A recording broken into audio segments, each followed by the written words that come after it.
पूरी तरह लीड, शुरुआत से लेकर एंड तक हमारे एडवाइजर्स ने ही ये सारी चीजें की, बिना मेरे आए या बिना मेरे कुछ बोले गए। तो ये भी दिखाता है कि कैसे हमारे एडवाइजर्स भी मेहनत करके आप सभी को बढ़ा रहे हैं, ठीक है। और ये काम सिर्फ एडवाइजर्स का नहीं है। अगर कल को आपको ये ड्यूटी दी जाए कि ये क्लास अब से आपको चलानी है, तो क्या कल को आप तैयार होंगे? अगर परमेश्वर बोले कि कल से आपको एक प्रकाशित वाक्य का क्लास चलाना है, आपको पढ़ाना है सबको, आपको समझाना है क्या है नया यूहन्ना, क्या है शिंचोन जी, तो क्या आप लोग पढ़ा पाएंगे? ये सारी बातें हमें तैयार रहनी है ना। इसलिए परमेश्वर कहते हैं कि अभी तक तो तुम्हें अध्यापक हो जाना चाहिए था, अभी तक तो तुम्हें गुरु हो जाना चाहिए था, लेकिन अभी भी तुम्हें दूध रूपी भोजन चाहिए। इसीलिए हम ये अन्न क्यों खा रहे हैं? ताकि हम लोग परिपक्व बने, हम लोग बड़े सयाने बने, जो व्यक्ति भले और बुरे में भेद कर सकता है। इसीलिए जब आज आप लोग प्रकाशित वाक्य शुरू करने जा रहे हैं, मैं आशा करता हूं आपको समझ आया होगा कि कितनी गहरी चीज है प्रकाशित वाक्य में जोड़ना और घटाना। इसलिए जब आप ये प्रकाशित वाक्य शुरू कर रहे हैं, मैं कहूंगा जितनी भी बातें आप नोट कर सकते हैं उतनी चीजें नोट करते रहिए, ठीक है। उतनी चीजें नोट करते रहिए, क्योंकि हर कोई चीज बोर्ड पे आपको नहीं मिलेगी, लेकिन जितना आप अच्छे से सुनेंगे, आप नोट्स बनाएंगे, उतने आप खुद मुहरित होंगे। इसीलिए जितनी भी बातें आप सुने, कोशिश हमेशा करें कि वो सारी बातें नोट्स पर आनी जरूरत है, ठीक है। और आज मैं देख पा रहा हूं कि काफी स्टूडेंट्स लेट भी ज्वाइन हो रहे हैं। अ, ऐसी चीज बार बार नहीं होनी चाहिए, ठीक है। हम लोग प्रकाशित वाक्य शुरू कर रहे हैं, और आपका लेट ज्वाइन होना भी दिखाता है कि कैसे आप इसको ले रहे हैं, कैसे आप इसको समझ रहे हैं या नहीं समझ रहे हैं। इसलिए जो भी लेट ज्वाइन हो रहे हैं, आप प्लीज इसको ध्यान में रखें कि किस टाइम आपको ज्वाइन होना है, ठीक है। तो आज जब हम प्रकाशित वाक्य शुरू कर रहे हैं, मैं आशा करता हूं सभी का एक नया हृदय है और सभी ध्यान से सुनेंगे इस प्रकाशित वाक्य के वचन को। तो चलिए हम आज के सेशन को एक छोटी सी प्रार्थना के साथ शुरुआत करते हैं। तो चलिए हम प्रार्थना करें। हे सर्वशक्तिमान पिता परमेश्वर, शिंचोन जी के 12 गोत्रों के निर्माता, धन्यवाद तेरा ताकि आज परमेश्वर हम इस प्रकट वचन से मिल पाए, और इस प्रकट वचन के माध्यम से हम उस नए आकाश और नई पृथ्वी पर आ पाए, जहां पे परमेश्वर तूने वादा किया कि वो व्यक्ति जहां पे मुहरित लोग हैं, वो व्यक्ति यहां पर एकत्रित होंगे। परमेश्वर, हम वो व्यक्ति थे जिन्होंने प्रकाशित वाक्य में जोड़ा या घटाया, इसलिए हम उन सवालों का उत्तर नहीं कर पा रहे थे।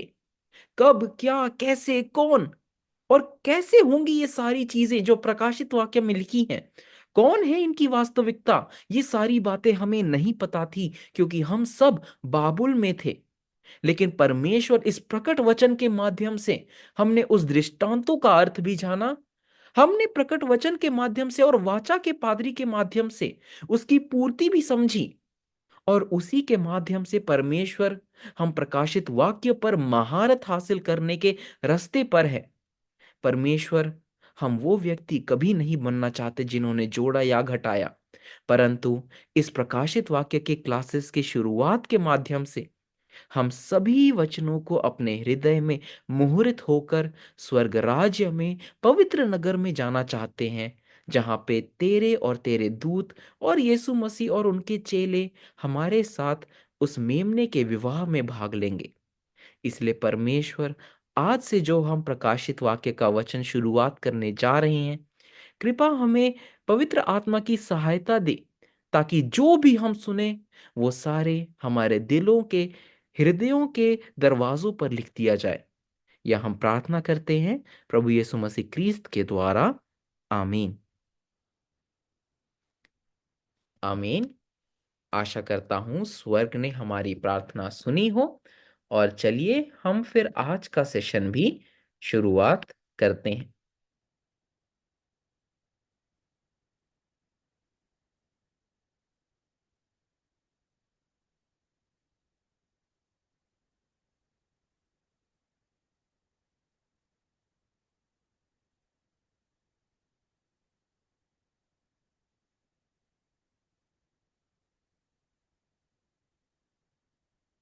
ठीक है, तो चलिए फिर हम लोग शुरू में साथ में टाइटल पढ़ें।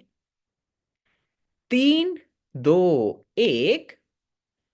प्रकाशित वाक्य की पुस्तक का सारांश और निष्कर्ष। आमीन। फिर से पढ़ेंगे। 3, 2, 1। प्रकाशित वाक्य की पुस्तक का सारांश और निष्कर्ष। आज का मुख्य संदर्भ हमारा रहेगा प्रकाशित वाक्य अध्याय 1, उसकी 1 से 8वीं आयत। और आज हम समझेंगे कि प्रकाशित वाक्य का जो ये 8 आयतें हैं, इनमें परमेश्वर ने क्या बताया है। तो जैसे कि पुराने नियम में भी कुछ किताबों में आप देखेंगे कि जब भी किसी भविष्यवाणी की पुस्तक की शुरुआत होती है, तो हमेशा उस पुस्तक की सारांश और निष्कर्ष होती है। जैसे कि आपने यशायाह की पुस्तक देखी होगी, तो यशायाह की पुस्तक में हमने एक सेशन लिया था जहां पे हमने यशायाह अध्याय 1 से लेकर यशायाह अध्याय 2 की 4थी आयत तक पढ़ा था। तो उस पहले अध्याय से दूसरे अध्याय तक हमने देखा कि कैसे सारी चीजें लिखी हैं एक सारांश के माध्यम में। एक विश्वासघातियों के माध्यम में लिखा है, विनाश के माध्यम में भी लिखा है, और उद्धार के माध्यम में भी एक सारांश के रूप में लिखा गया है। इसी प्रकार प्रकाशित वाक्य 1 अध्याय 1 से 8वीं आयत जो है, हमें लग रहा होगा कि ये शुरुआत की आयत है, लेकिन ये जो आयतें हैं, ये पुस्तक की सारांश बताता है। यानी कि यूहन्ना ने जो चीजें देखी, सभी चीजों को देखने के बाद उसने एक सारांश और निष्कर्ष लिखा, जो कि प्रकाशित वाक्य अध्याय 1 उसकी 1 से 8वीं आयत है। आमीन। ठीक है, तो आज हम समझेंगे प्रकाशित वाक्य के बारे में। इसलिए जब हम प्रकाशित वाक्य पढ़ते हैं, कभी ऐसे ना सोचिए कि प्रकाशित वाक्य हमेशा ऑर्डर में है। ठीक है, ऐसे नहीं है प्रकाशित वाक्य 1, 2, 3, 4, 5, 6, 7, 8 इस ऑर्डर में चीजें हुई हैं। लेकिन ऑर्डर क्या है, हमेशा क्रम क्या है? विश्वासघात, विनाश और उद्धार। ठीक है, इस क्रम में ही चीजें चलेंगी। इसलिए ऐसा नहीं है प्रकाशित वाक्य 12 के बाद ही 13 है। असलियत में, वास्तविकता में प्रकाशित वाक्य 12 13 के बाद आता है। ठीक है, तो ऐसे हम समझेंगे कैसे चीजें क्रम के अनुसार हुई। तो आज जब हम समझ रहे हैं, हमें हमेशा याद रखना है कि ये प्रकाशित वाक्य की पूर्ति की गवाही आ कहां से रही है। ये गवाही हमेशा उस दूत से आ रही है जिसको यीशु मसीह ने चुना और सारी कलीसियाओं को ये वचन भेजा। यानी कि आज एक नए यूहन्ना को परमेश्वर ने चुना ताकि वो प्रकाशित वाक्य का प्रकट वचन सभी कलीसियाओं को दे सके। और वो व्यक्ति सभी कलीसियाओं को ये वचन कैसे दे सकता है? क्योंकि उसने इस वचन की वास्तविकताओं को अपनी आंखों से देखा। पिछली बार हमने 6 क पढ़े थे ना। 6 क के हिसाब से हमने देखा कि प्रकाशित वाक्य में यह चीज आ सकती है कि कब, कैसे, कहां, कौन, कैसे, और ये हमने 6 क पढ़े थे। तो हमें समझना जरूरी है 6 क के हिसाब से कि चीजें कब हुई, चीजें कैसे हुई। चीजें कहाँ हुई, कौन है ये सब, इन सब के बारे में बताने वाला हमें वही व्यक्ति बता सकता है जिसने उसे अपने आंखों से देखा। इसीलिए क्योंकि उसने अपनी आंखों से देखा और उसने इस वचन को खाया, वो व्यक्ति एक ऐसा व्यक्ति है जिसने प्रकाशित वाक्य पर महारत हासिल की। महारत हासिल करना यानी कि 100% समझना कि प्रकाशित वाक्य 1 से लेकर प्रकाशित वाक्य 22 इन चीजों के बारे में क्या लिखा गया है, 6 क के हिसाब से हमेशा। इसीलिए ये वो व्यक्ति है जो जोड़ और घटाव से लोगों को निकाल सकता है।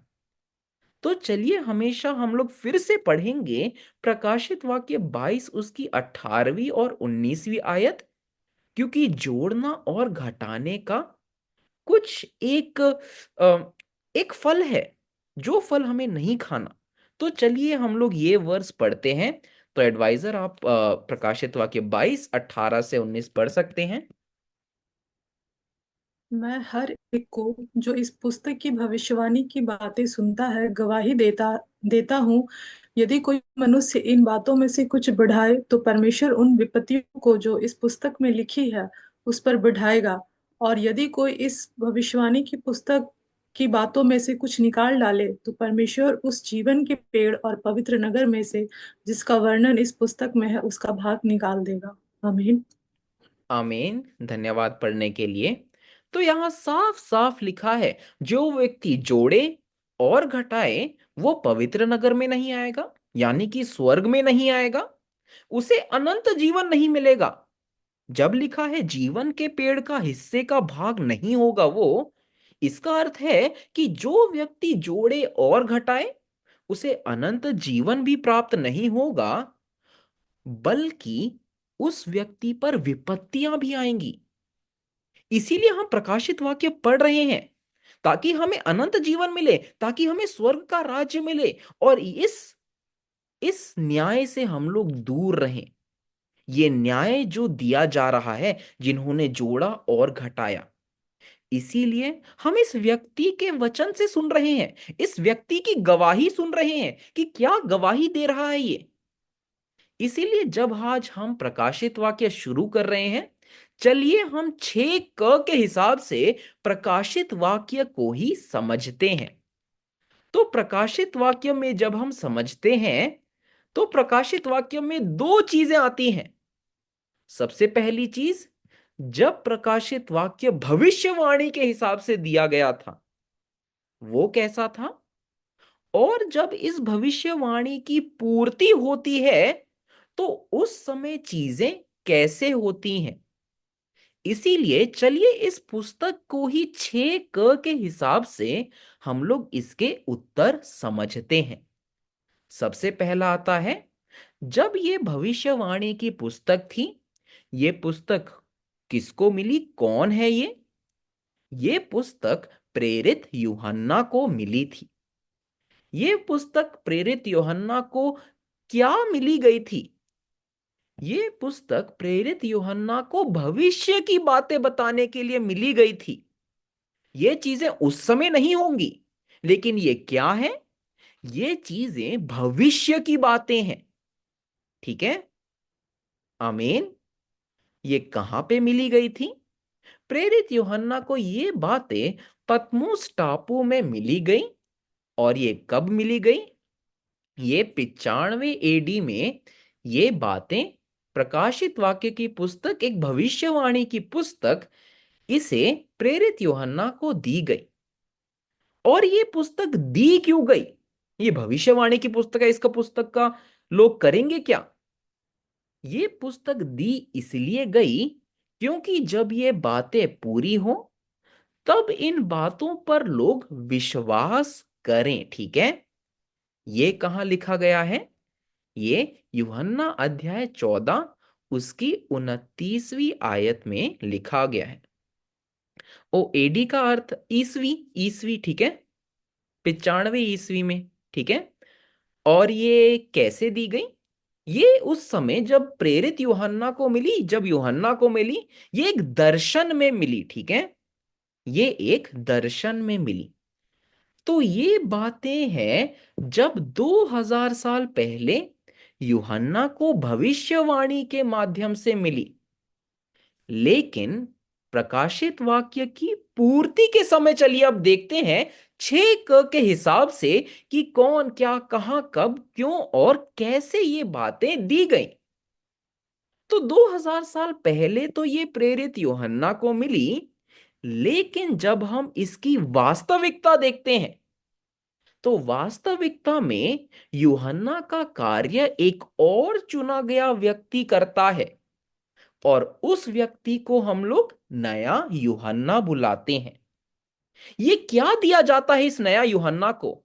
इस नए यूहन्ना को भविष्य की बातें तो समझाई जाती हैं, लेकिन उसको वास्तविकताएं भी दिखाई देती हैं। वास्तविकता क्या होती है? जिन चीजों को आप छू सकते हैं, समझ सकते हैं, देख सकते हैं, बात कर सकते हैं, वो होती है वास्तविकताएं। यानी यूहन्ना को, प्रेरित यूहन्ना को जब ये पुस्तक मिली, उसको ये समझ नहीं थी कि ये 7 सिर और 10 सींग वाला पशु है क्या, लेकिन उसको दृष्टांतों में बातें मिली। लेकिन अब जो नया यूहन्ना आता है, उसको सामने दिखता है कि ये 7 सिर और 10 सींग वाले पशु कौन है, ये क्या करते हैं, ये कहाँ है, ये कैसे दिखते हैं। सारी बातें वास्तविकताओं में दिखती हैं। ये बातें कहाँ शुरू हुई फिर? ये बातें उन 7 दूतों के तंबू में शुरू हुई, जिसका नाम तंबू के मंदिर था। और ये तंबू का मंदिर कहाँ था? ये एक गोचन नामक क्षेत्र में साउथ कोरिया में था, जहां पे इस तंबू के मंदिर की शुरुआत हुई थी। ये तंबू का मंदिर किसका मंदिर है? ये वो मंदिर है जहां पर 7 दूतों ने कार्य किया। उस मंदिर का नाम तंबू का मंदिर है, ठीक है। ये मंदिर की शुरुआत कब हुई? इस मंदिर की शुरुआत 1986 में हुई। और ये बातें नए यूहन्ना को क्यों दी गई?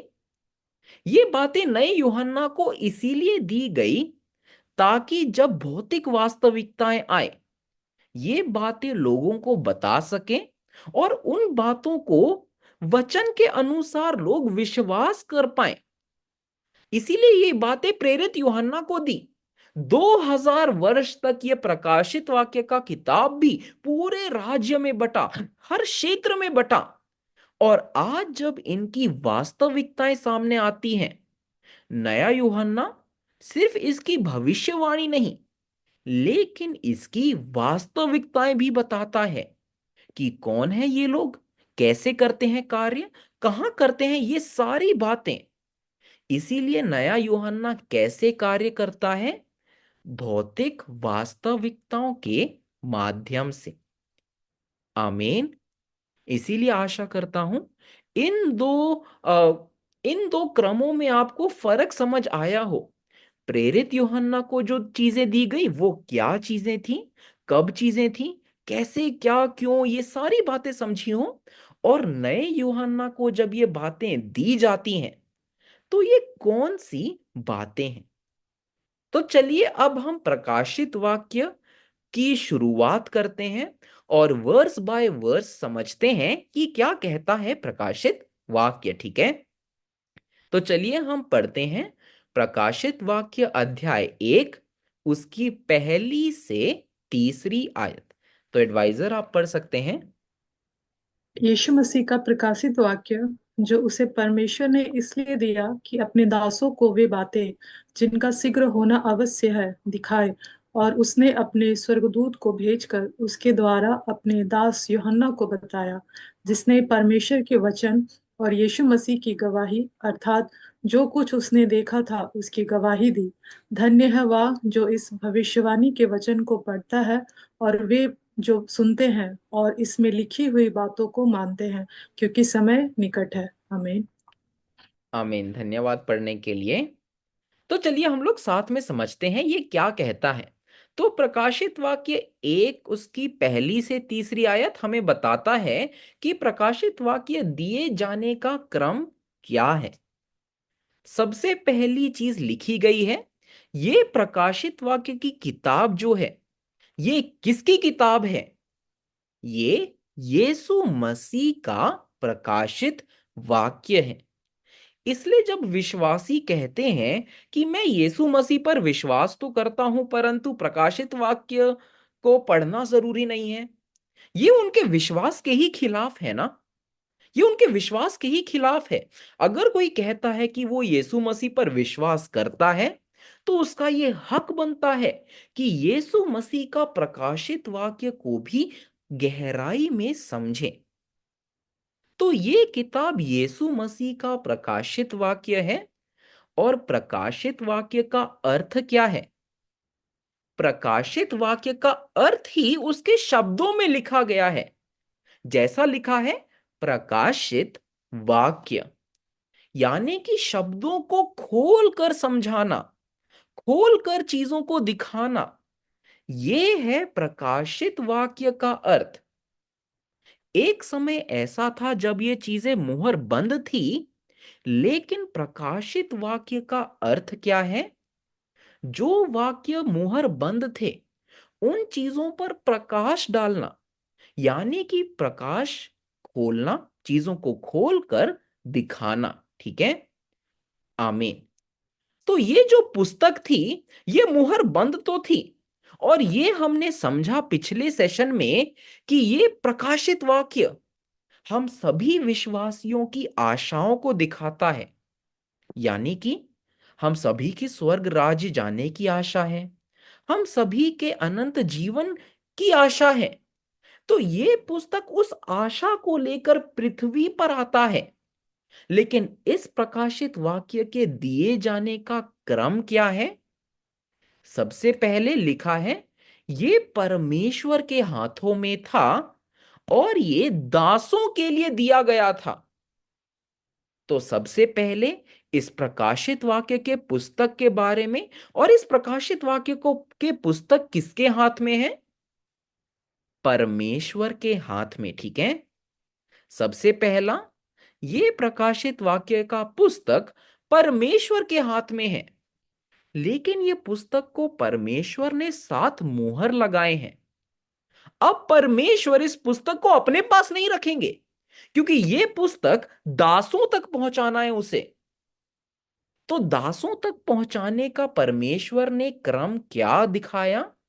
परमेश्वर ने इस पुस्तक को यीशु मसीह को दिया, और यीशु मसीह इस पुस्तक को क्या करते हैं? इन मुहरों को धीरे धीरे खोलते हैं, एक एक करके इन मुहरों को खोलते हैं। यानी कि ना तो सिर्फ अब भविष्यवाणी रही, अब उन बातों की वास्तविकता भी इस पृथ्वी पर आएगी, क्योंकि ये बातें मुहर बंद नहीं, लेकिन इन बातों को खोल कर दिखाया गया है। इसीलिए ये खोली हुई पुस्तक अब इस स्वर्गदूत को दी गई, और ये स्वर्गदूत यूहन्ना तक ये पुस्तक लेकर आता है। और नया यूहन्ना क्या करता है? इस पुस्तक को लेकर इस पुस्तक को खा जाता है। खाने का अर्थ क्या है? वचन को खाने का अर्थ क्या है? यानी कि वचन अब उसके अंदर है, वो मुहूर्त है उस वचन से। इसीलिए अगर पूरे देश के लोगों को, पूरे राज्य के लोगों को ऐसा वचन समझना है जिसमें ना तो जोड़ है ना घटाव है, तो उस व्यक्ति के पास जाना पड़ेगा जिस व्यक्ति ने इस वचन को खाया है। क्योंकि यहां पर सिर्फ और सिर्फ एक व्यक्ति की बात करते हैं जो ये वचन को खाता है, जो ये वचन को लेता है। इसीलिए ये स्वर्गदूत उसके पास जाता है और उस पुस्तक को नए यूहन्ना को देता है। और ये नया यूहन्ना क्या करता है? वर्ष 2 में लिखा है, जिसने परमेश्वर के वचन और यीशु मसीह की गवाही, अर्थात जो कुछ उसने देखा उसकी गवाही दी। तो यहां पर नया यूहन्ना जब ये पुस्तक खाता है, उसे समझ आता है कि इन बातों की वास्तविकताएं कौन है, ये 7 सिर 10 सिंग वाला पशु आखिर है कौन?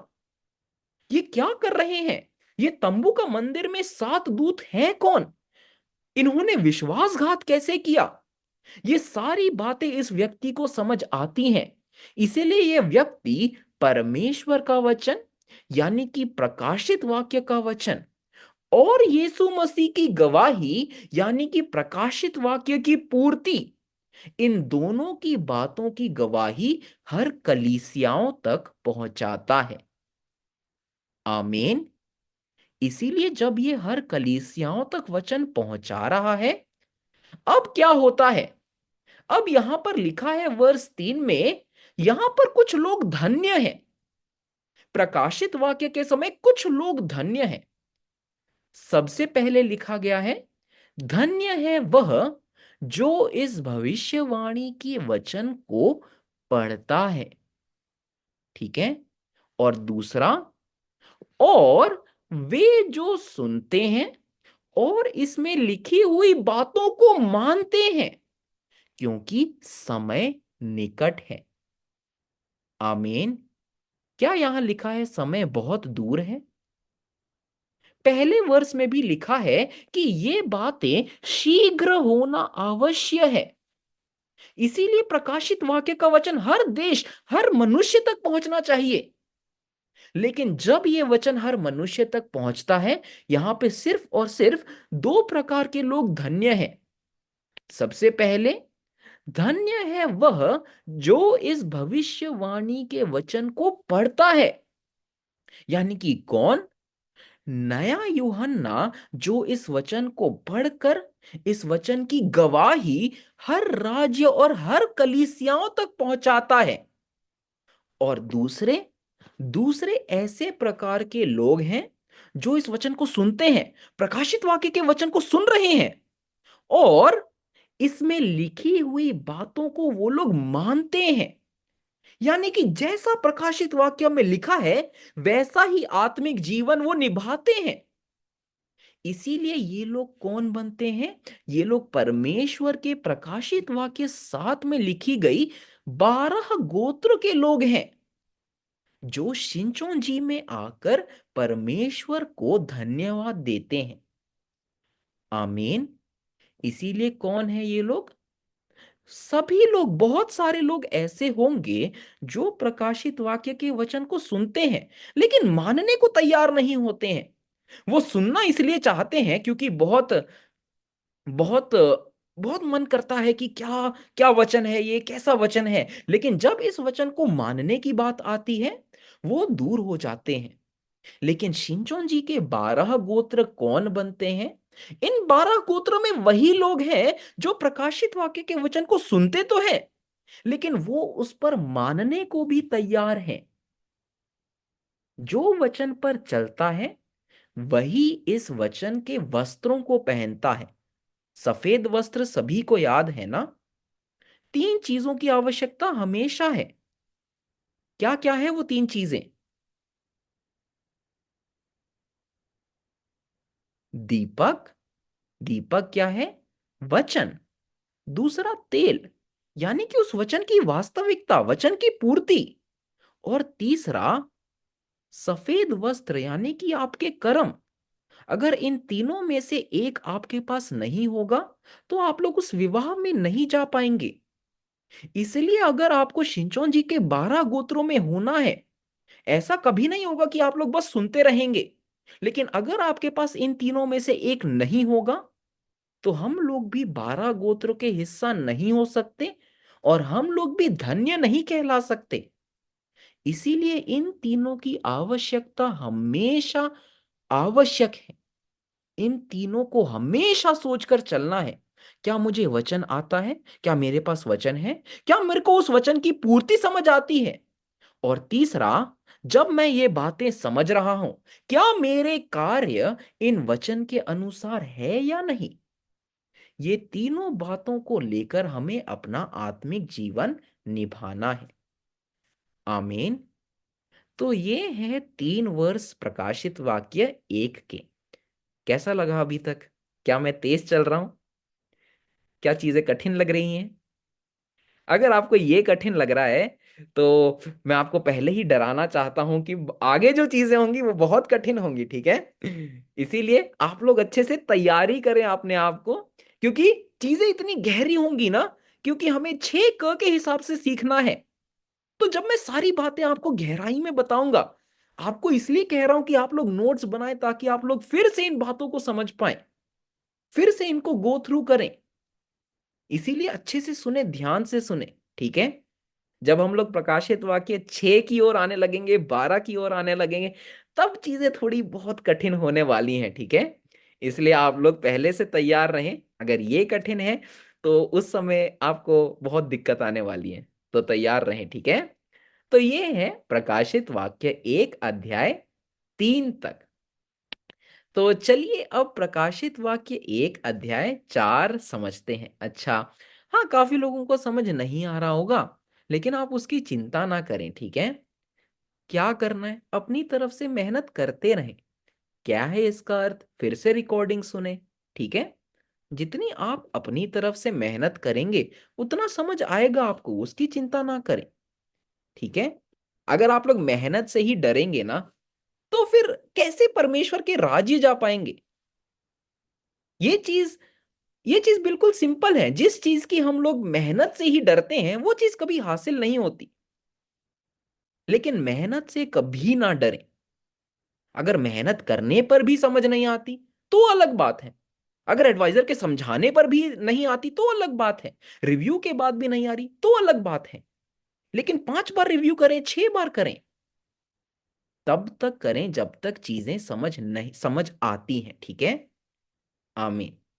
तो चलिए अब प्रकाशित वाक्य 1 अध्याय 4 समझते हैं। और एडवाइजर आप पढ़ सकते हैं।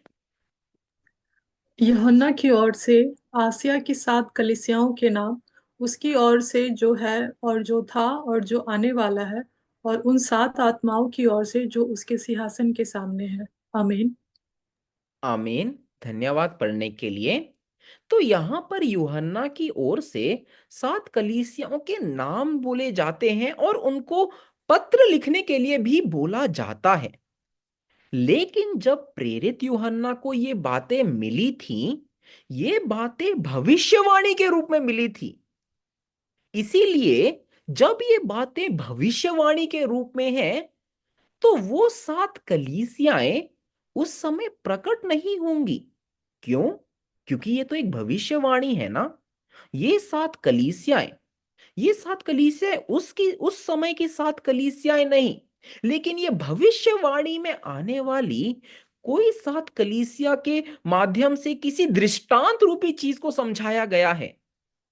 इसीलिए यूहन्ना की ओर से जो 7 कलीसियाओं के नाम बोले गए, वो एशिया की 7 कलीसियाएं तो थी, लेकिन क्योंकि वो कलीसियाएं भविष्यवाणी की कलीसियाएं थी, इसीलिए इनकी पूर्ति वो 7 कलीसियाएं नहीं, लेकिन पूर्ति के समय आने वाले ये 7 सोने की दीवटें, 7 दूत, और ये तंबू के मंदिर के 7 दूत थे।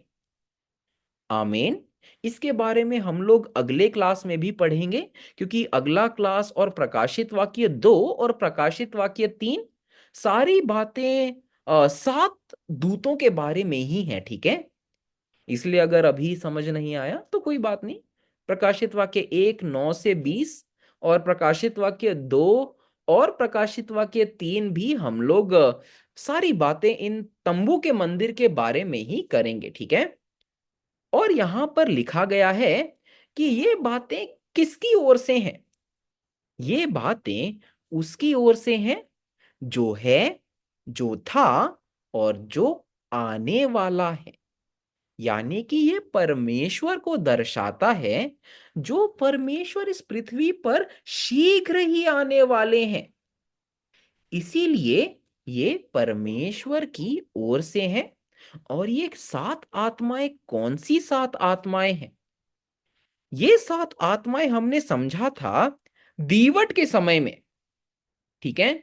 जब हमने दीवट पढ़ा था, उसमें 7 दीवट थे ना, 7 दीपक थे। लेकिन प्रकाशित वाक्य अध्याय 4 में हमने समझा कि ये 7 दीपक 7 आत्माओं को दर्शाता है, ठीक है।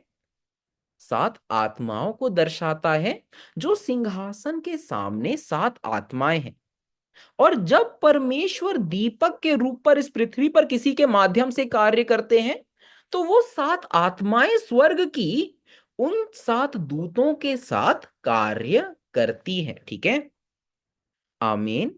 इसीलिए ये 7 आत्माएं कौन सी हैं? ये 7 आत्माएं वो 7 आत्माएं हैं जो सिंहासन के सामने 7 दीपकों के रूप में हैं। आमीन। चलिए अब हम लोग आगे बढ़ते हैं और समझते हैं प्रकाशित वाक्य 1 अध्याय 5 और 6। और यीशु मसीह की ओर से जो विश्वास योग साक्षी और मरे हुओं में से जी उठने वालों में पहिलौठा और पृथ्वी के राजाओं का अधिपति है, तुम्हें अनुग्रह और शांति मिलती रहे, जो हमसे प्रेम रखता है और जिसने अपने लहू के द्वारा हमें पापों से छुड़ाया है और हमें एक राज्य और अपने पिता परमेश्वर के लिए याजक भी बना दिया। उसी की महिमा और पराक्रम युग न युग रहे। आमीन। आमीन। धन्यवाद पढ़ने के लिए। वो मेरे पास एक सवाल आया था कि आसिया की कलीसिया क्या है। हिंदी में जब लिखा गया है आसिया लिखा जाता है, लेकिन एशिया आप लोग समझते हैं ना, महाद्वीप है एशिया। एशिया के अंदर भारत है, ठीक है। उस एशिया की बात की गई है यहाँ पर, ठीक है। ठीक है, तो चलिए आगे बढ़ते हैं। प्रकाशित वाक्य 1 अध्याय 5वीं और 6 एक बहुत इंपॉर्टेंट वर्स है, ठीक है। क्योंकि ये एक ऐसा वर्स है जो हमें बताता है ऐसे मनुष्य जिनके पाप मुक्त हो गए हैं, जो पाप से छूट गए।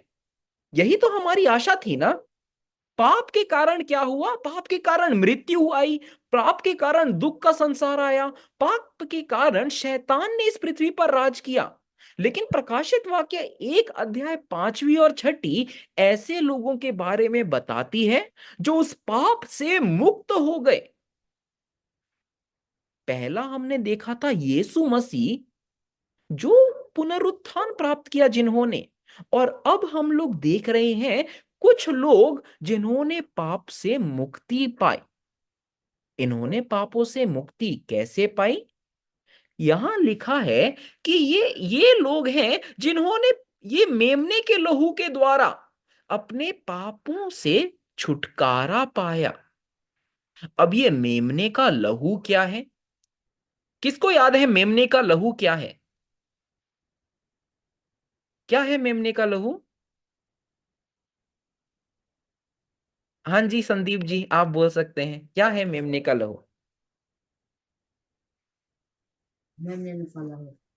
परमेश्वर का वचन, प्रकट वचन। आमीन आमीन। धन्यवाद आंसर के लिए। और क्योंकि ये मेमने का लहू है, तो ये यीशु मसीह के प्रकाशित वाक्य की पूर्ति है। उसका वचन है ये, ठीक है। तो ये लोग कौन है? इन लोगों ने क्या किया? उस यीशु मसीह के प्रकाशित वाक्य की पूर्ति के वचन से अपने पापों से छुटकारा पाया। ये उस लहू से खरीदे गए लोग हैं।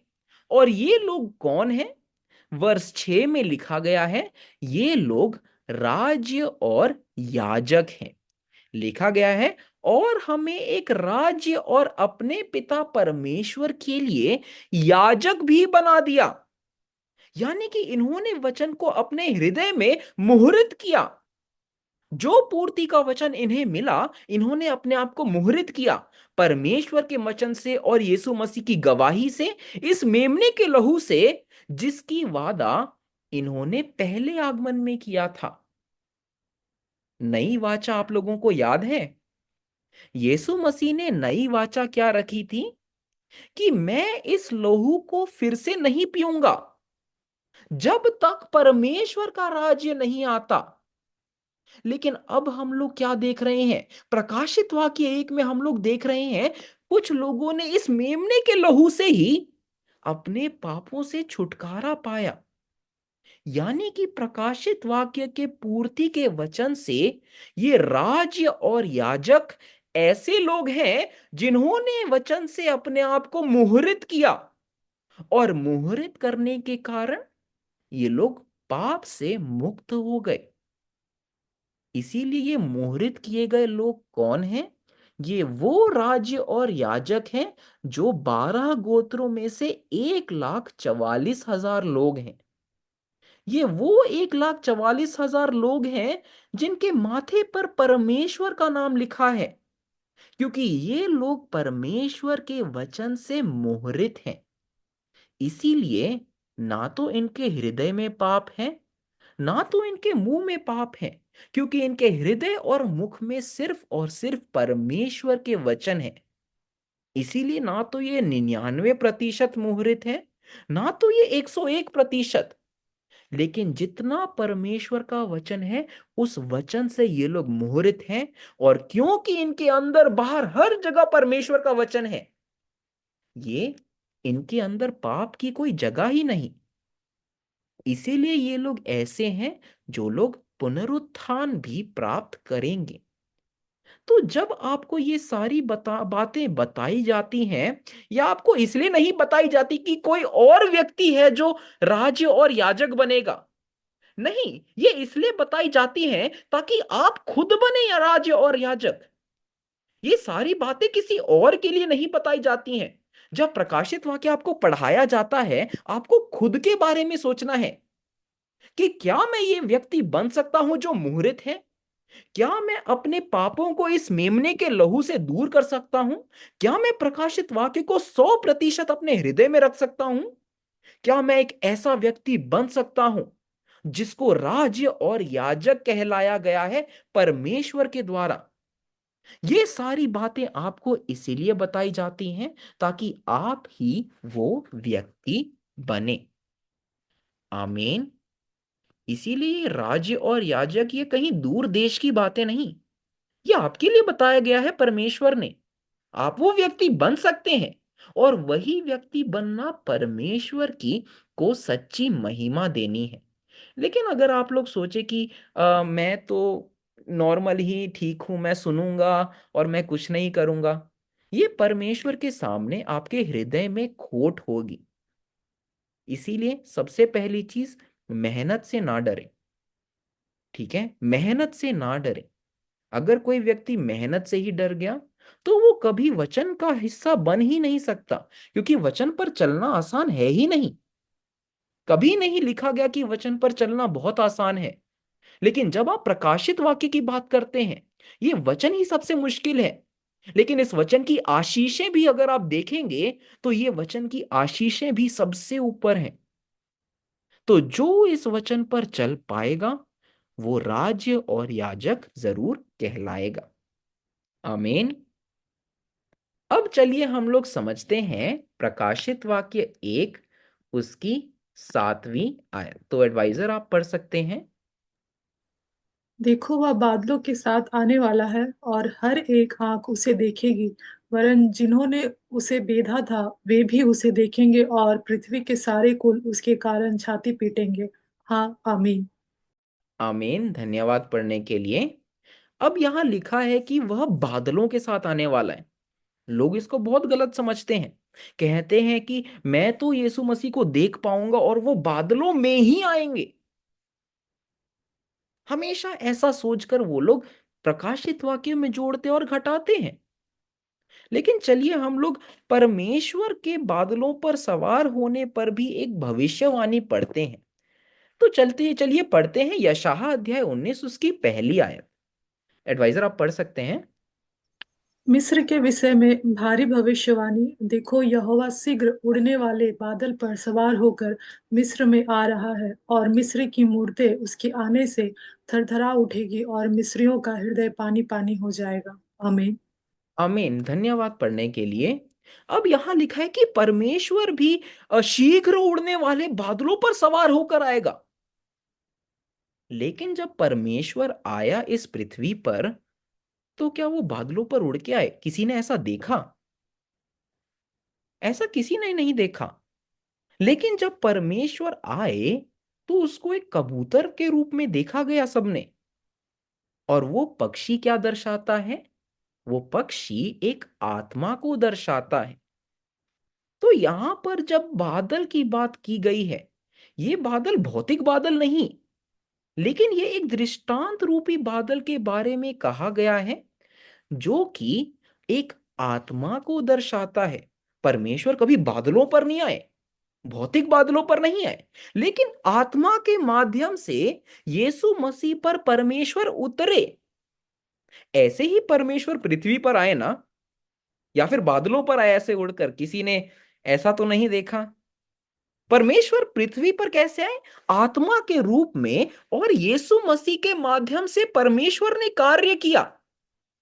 इसीलिए जब प्रकाशित वाक्य 1 उसकी 7वीं आयत कहता है, देखो वो बादलों के साथ आने वाला है, इसका अर्थ ये नहीं है कि यीशु मसीह बादलों पर चढ़ के आएंगे, लेकिन इसका अर्थ ये है कि यीशु मसीह भी परमेश्वर की तरह आत्मा में और आत्माओं के साथ आएंगे।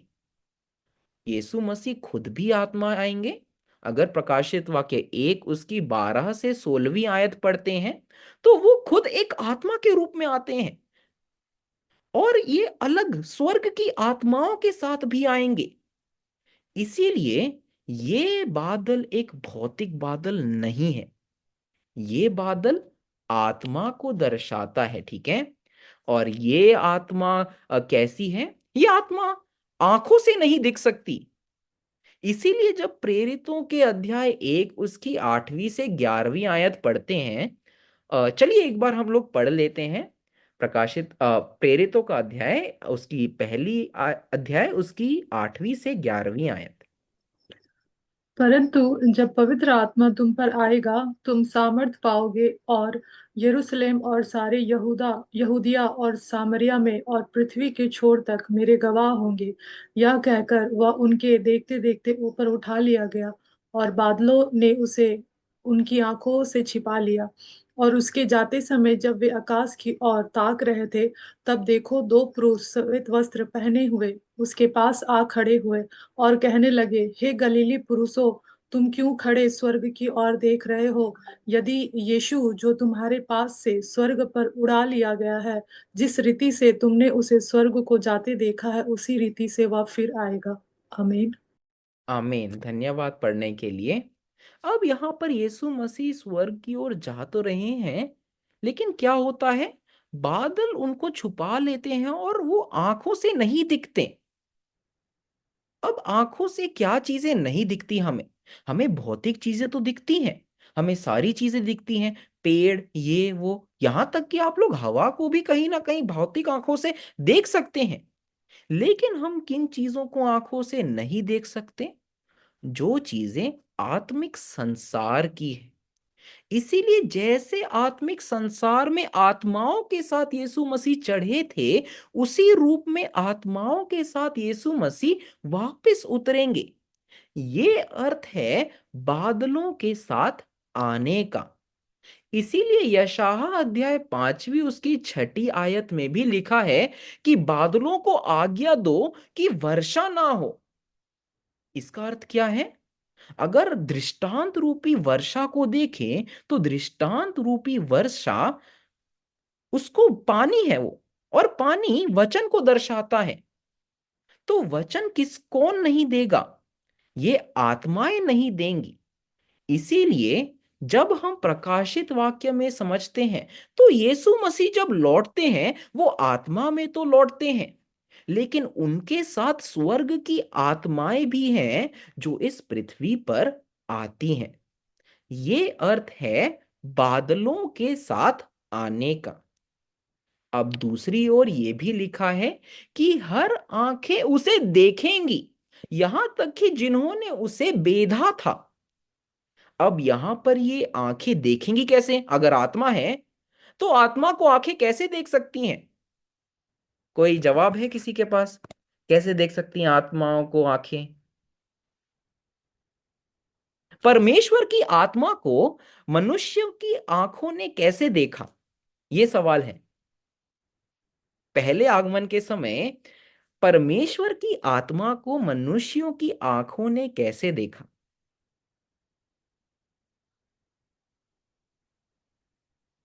कौन जवाब दे सकता है? अंजू जी, आप जवाब देंगे? जी सर जी। सर जी, पहले आगमन में यीशु मसीह के रूप में परमेश्वर का आत्मा को देखा गया, जो कि आमीन। कबूतर के समान उतरे थे उनके ऊपर। आमीन, आमीन। बिल्कुल सही, जी। बिल्कुल सही। तो यीशु मसीह के भौतिक रूप को देखना ही परमेश्वर की आत्मा को देखना था ना। इसी प्रकार जब यीशु मसीह दूसरे आगमन पर उतरते हैं आत्मा के रूप पे, तो हर आंखें उसे देखेंगी कैसे? उस व्यक्ति के माध्यम से जिस व्यक्ति को यीशु मसीह ने चुना है। और वो कौन है? वो नया यूहन्ना है। तो इस नए यूहन्ना को देखना ही यीशु मसीह की आत्मा को देखना है। तो जो इस वाचा के पादरी को देखता है, जो नए यूहन्ना को देखता है, उसे यह समझना है कि मैं एक भौतिक चीजों को नहीं देख रहा हूं, लेकिन मैं यीशु मसीह की आत्मा को देख रहा हूं। जैसा पहले आगमन में था, यीशु मसीह को देखना ही परमेश्वर की आत्मा को देखना था। इसी प्रकार यीशु मसीह एक व्यक्ति को चुनते हैं जिसके माध्यम से वो वचन देते हैं, जिसकी आत्मा उस शरीर के माध्यम से कार्य कर रही है। इसीलिए उस व्यक्ति को देखना यीशु मसीह को देखना है। और यहां पे लिखा है, यहां तक कि जिन्होंने उसे बेधा था। बेधने का अर्थ यह है कि सताव करना, ठीक है? तो सताव करना, यीशु मसीह तो आत्मा है, यीशु मसीह को कोई सताव कैसे कर सकता है? जो व्यक्ति वाचा के पादरी को सताव करेगा, वही व्यक्ति यीशु मसीह की आत्मा को भी सताव करेगा।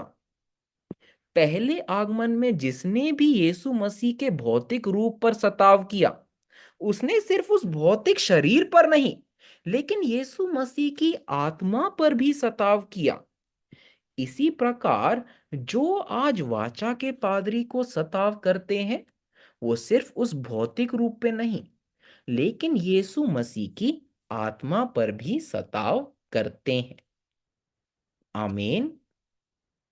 तो चलिए आज का हम लोग आखिरी वर्ष पढ़ते हैं। प्रभु परमेश्वर जो है, जो था और जो आने वाला है, जो सर्वशक्तिमान है, यह कहता है, मैं ही अल्फा और ओमेगा हूँ। आमीन। आमीन। धन्यवाद पढ़ने के लिए। तो यहाँ अल्फा और ओमेगा किसको दर्शाता है? अल्फा यानी कि आदि, ओमेगा यानी कि अंत। यहां परमेश्वर दिखाते हैं, जैसा मैंने वादा किया सारी बातें पूरी होंगी। इसलिए जैसा मैंने वादा किया, हर बात आज तक पूरी होती आई है और सारी बातें आगे भी पूरी होंगी। इसीलिए हमें समझना है, जो प्रकाशित वाक्य में वादा किया गया, परमेश्वर उसे पूरा करेगा और 6 क के हिसाब से आपको समझाएगा। लेकिन हमें विश्वास करना है कि कौन है वो व्यक्ति जो हमें बता पाएगा इन 6 क के हिसाब से। भौतिक रूप कौन है, आत्मिक रूप क्या है, दृष्टांत का अर्थ क्या है, और उस दृष्टांत के अर्थ के हिसाब से कौन व्यक्ति आया है।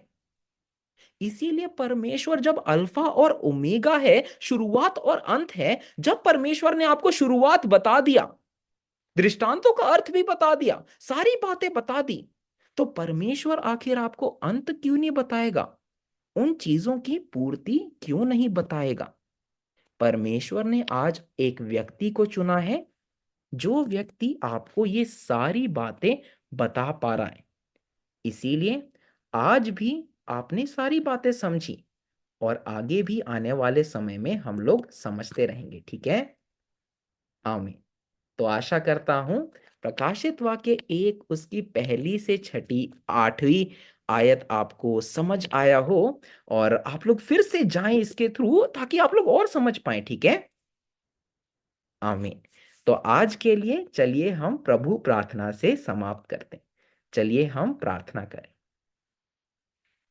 हे पिता हमारे, तू जो स्वर्ग में है, तेरा नाम पवित्र माना जाए, तेरा राज्य आए, तेरी इच्छा जैसे स्वर्ग में है वैसे इस पृथ्वी पर भी पूरी हो। हमारा प्रतिदिन का आहार आज हमें दे, और हमको अपराधों से क्षमा कर, जैसे हम भी अपने अपराधियों को क्षमा करते हैं। और हमको परीक्षा में ना डाल, परंतु बुराई से बचा, क्योंकि राज्य, पराक्रम और महिमा सदा तेरी ही है। आमीन।